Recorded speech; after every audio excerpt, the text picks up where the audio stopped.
계속 이어서 하겠습니다. 제12장 370쪽이요. 370쪽의 조직 구조와 설계라고 되어 있는데 이게 뭐 그렇게 복잡한 내용은 아니에요. 자, 370쪽의 공식화. 자, 공식화는 그러니까 규칙이나 절차나 이런 것들이 얼마나 명문화, 글로 적혀 있는지 그리고 표준화되어 있는지를 공식화라고 얘기합니다. 자, 대표적으로 학교의 교칙 같은 게 대표적이죠. 그리고 뭐 수강 신청 방법, 그 다음에 뭐 종강이 언제고 개강이 언제고 이런 것들은 모두 공식화되어 있다고 볼 수 있습니다. 자, 그리고 371쪽에 집권화라고 되어 있는데요. 집권화와 분권화, 반괄호 2번이요. 371쪽입니다.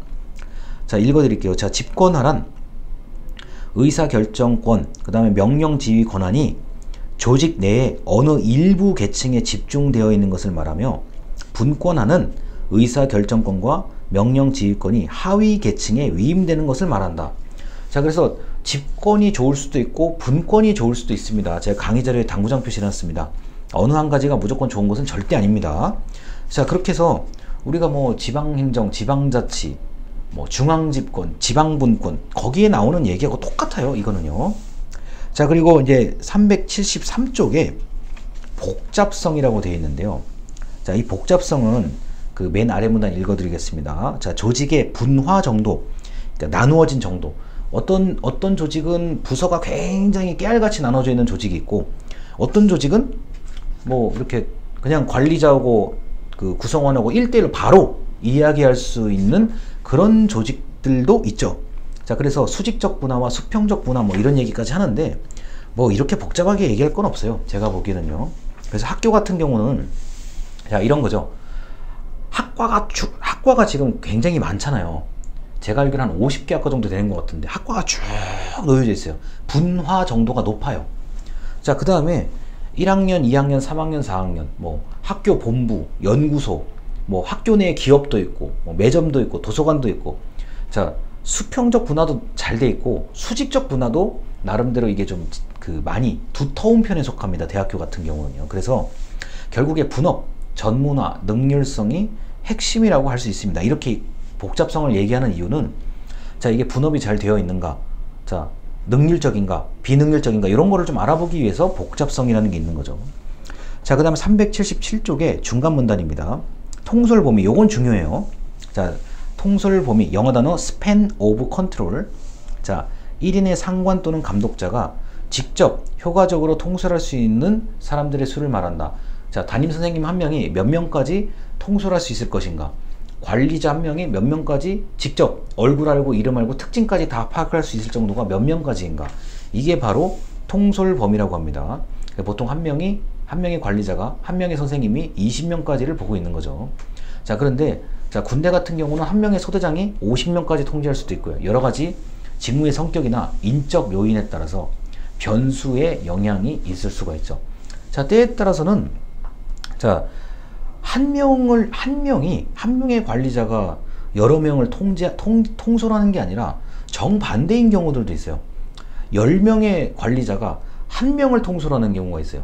자, 이게 바로 이제 흔히 말하는 뭐 연예인, 뭐 우리가 뭐 저 개그맨이라든가 가수라든가 그 독창적인 한 사람을 통제하는 거는 뭐 여러 가지 뭐 기획사 사장님도 있을 것이고 뭐 매니저도 있을 것이고 코디네이터도 있을 것이고. 자, 이런 경우는 통솔 범위가 완전히 뒤바뀐 경우에 속해요. 그리고 이제 운동선수들, 뭐 예를 들어서 뭐 축구, 뭐 골프, 야구 이런 선수들 같은 경우는 여러 명의 코치가 한 사람을 통솔할 수도 있는데 그런 걸 좀 제외하고 이 책에서 말하는 통솔 범위는 한 명이 과연 몇 명까지 자, 통제할 수 있을 것인가를 보면 되겠습니다. 여러분이 제일 그 알기 쉬운 거는 담임 선생님 생각하시면 돼요. 중고등학교 때요. 자, 그리고 그 뭐 복잡한 얘기들을 다 생략하고 어디로 넘어가시냐면요.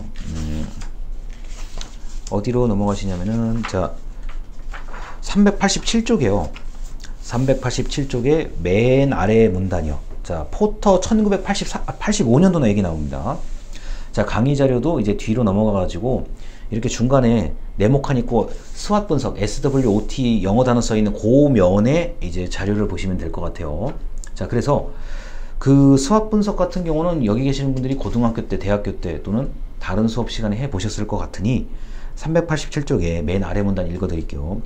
자, 포터 1985쪽 85년도는 자, 이 아주 대단한 경영학자입니다. 자, 조직의 경쟁 전략을 저원가, 차별화, 집중화 전략으로 제시를 하죠. 자, 이게 저원가는 우리가 흔히 말해서 제품이나 서비스를 좀 저렴하게 판매한다는 거고, 차별화라는 거는 자, 다른 조직하고 똑같이 할 수는 있는데 그것보다 더 낮게 뭐 새로운 아이디어를 적용해서 더 낮게 한다는 얘기고요. 자, 그다음 집중화 전략은 자, 다른 것보다도 자, 현재 특정한 제품, 뭐 특정한 서비스, 특정한 장소, 여기에서 좀 더 그 기업이 자, 경영을 할 때 좀 더 승부를 걸어야 된다. 이럴 때는 집중화 전략이 필요하죠. 자, 그래서 전략이라는 거는 상당히 그 구체적인 계획, 실행 가능한 계획을 의미한다고 할 수 있겠습니다. 자, 그래서 스왑 분석은 388쪽에 뭐 이렇게 표처럼 나와 있는 부분이 있는데, 이거는 뭐 자기소개서 쓸 때도 스왑 분석이고, 면접에서 자신의 강점을 얘기할 때도 스왑 분석이고, 뭐 여러 가지 얘기들이 많아요. 그래서 요 부분은 넘어가도록 하겠습니다. 자, 그리고 어디를 보시냐면요, 자, 394쪽에 그 반괄호 3번에 보면은 전문적 관료제라고 있어요. 자, 전문적 관료제 구조는 대표적인 게 이번에 우리 누리호 발사를 성공한 이런 연구소 같은 경우는 자, 모든 관료들, 모든 관료 구성원들이 다 전문성이 매우 높은 사람들이에요. 그러다 보니까 전문가들이 모여있는 관료 조직은 좀 더 독특한 특성을 가지고 있다라고 볼 수 있겠습니다. 자, 그래서 이렇게 조직 구조와 설계에 대한 얘기를 이제 하고 있는 거고요. 그 다음에 어디냐면요, 여러분들이 좀 헷갈릴 만한 얘기가 매트릭스 조직입니다. 400쪽의 매트릭스 조직인데, 자, 읽어 드릴게요. 양괄호 1번에 매트릭스 조직의 의의라고 되어 있습니다.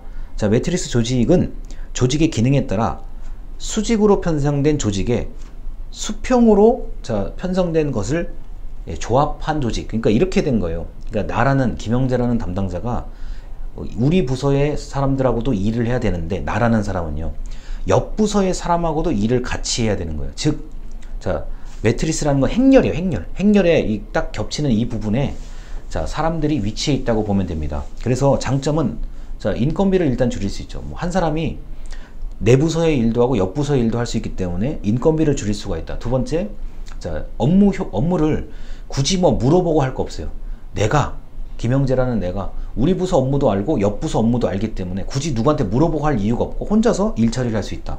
자, 세 번째는 이게 어느 정도 이게 반복되다 보면은 자, 혼자서 멀티플레이어의 역할을 할 수 있어요. 내가 이것도 알고 저것도 알고 여러 가지 일을 동시에 수행할 수 있는 능력자가 될 수가 있죠.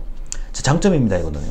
근데 단점은 자, 이게 우리 부서의 사람들 말과 옆 부서의 사람이 말이 다르면 나는 과연 어떻게 해야 될 것인가요? 그래서 복수의 임무를 수행하는 사람들이 많은 조직을 매트릭스 조직이라고 합니다. 그래서 만약에 업무 충돌이 일어날 경우에 나는 그럼 누구 말을 먼저 들어야 될 건가에 대한 얘기가 매트릭스 조직이라고 볼 수 있습니다. 자, 그리고 그 강의 자료에 보면은 그 위에서 한 세 번째 줄에 프로젝트 조직이라는 게 있어요. 단기 목표 더하기 탄력 운영인데, 자, 우리가 뭐 부산 그 세계 박람회 지금 열심히 준비를 하고 있는데 이런 것도 아주 큰 프로젝트죠. 그래서 자, 아마 올해 11월 달일 거예요. 11월 달까지 자, 박람회 유치를 위해서 지금 열심히 하고 있는데, 자, 이런 경우는 비교적 1년 정도의 단기 목표, 그 다음에 탄력적인 운영, 뭐 필요할 때마다 뭐 외국으로 출장을 간다든가 또는 어떤 사람에게 로비를 해서 우리 편으로 끌어들인다든가, 때에 따라서 뭐 그 외국에서 이제 실사단이 방문을 하거든요. 이럴 때 어떻게 대응을 할 것인가, 전부 다 프로젝트 조직이라고 할 수 있겠습니다. 자, 이래서 그 프로젝트 조직은 비교적 단기 목표 그리고 탄력적인 조직 운영이 가능하다. 그리고 태스크포스라고 되어 있는 거예요. 우리 402쪽에 태스크포스는 정말 임시 조직이고요. 더 단기적이고 작은 규모로 집중을 해서 그 임무가 끝나면 바로 자, 해체되고 자, 원래 상태로 복귀하는 게 태스크포스 조직입니다. 자, 그래서 이렇게 여러 가지 뭐 조직의 모양이 있는데 제일 여러분이 이해가 안 되실 만한 조직은 아마 매트릭스 조직 같아요. 그래서 설명을 부가적으로 드렸습니다. 자, 그리고 406쪽에 학습 조직이 있는데요. 이 학습 조직 같은 경우는 이게 그냥 단순히 공부하는 동아리나 스터디 만드는 거 절대 아닙니다. 자, 무언가를 자, 엄청난 결과를 얻어내지 못하면 학습을 안 합니다. 이거는 정부도 그렇고 조직도 기업도 마찬가지요. 뭐하러 본업도 바쁜데 뭐하러 학습 조직까지 만들어요? 이거는 일반적인 동아리나 스터디가 아니라 아주 꼼꼼하게 뭐 때에 따라서는 현장도 가봐야 되고 그것을 하고 있는 공장도 가봐야 되고 외국도 가봐야 되고 이게 굉장히 힘들어요. 학습 조직이요. 그런데 이렇게 만약에 어떤 걸 배워와서 모여서 얘기를 하다가 또 새로운 아이디어가 있으면 조직의 발전을 이룰 수도 있습니다. 자, 그래서 여기까지 해서 우리가 조직 구조와 설계 제 12장까지를 말씀을 다 드렸고, 이제 다음 영상이 마지막인데요. 마지막 영상까지 딱 보면 우리 책에서 뭐 제가 강의실에서 강의 못한 내용은 충분히 다 소화를 하실 수 있을 거라고 봅니다. 자, 이제 다음 영상으로 가겠습니다. 감사합니다.